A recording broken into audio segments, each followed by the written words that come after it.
Donc je vais commencer cette dernière séance qui va traiter des problèmes migratoires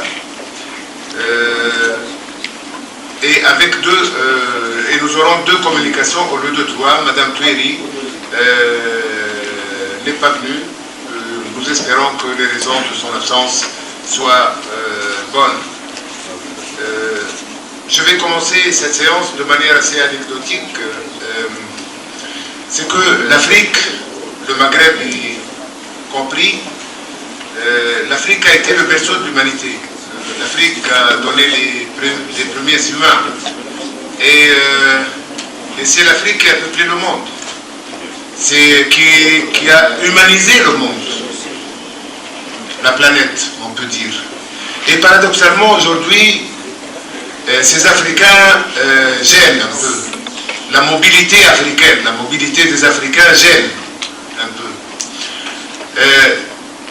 Ce qui est paradoxal aussi, c'est que dans nos relations avec l'Europe, avec l'Union européenne en particulier, il y a un grand paradoxe.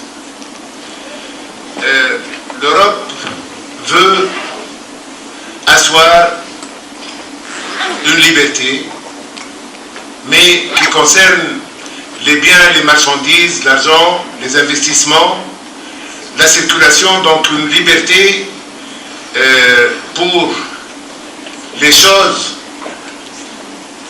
et elle refuse jusqu'à maintenant de concevoir une liberté de circulation pour les hommes.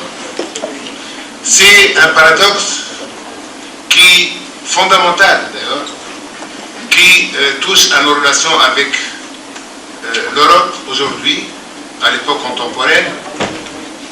Et ce qui est encore plus paradoxal, c'est que cette position de l'Europe vis-à-vis de la circulation des hommes, qui se justifierait, qui s'expliquerait, elle est sélective. L'Europe, apparemment, et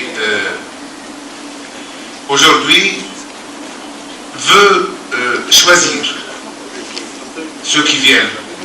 Elle veut la crème. Elle ne veut pas du reste. Elle veut la crème, c'est-à-dire qu'elle veut les cadres, les gens qualifiés, les gens performants. Et il y en a beaucoup.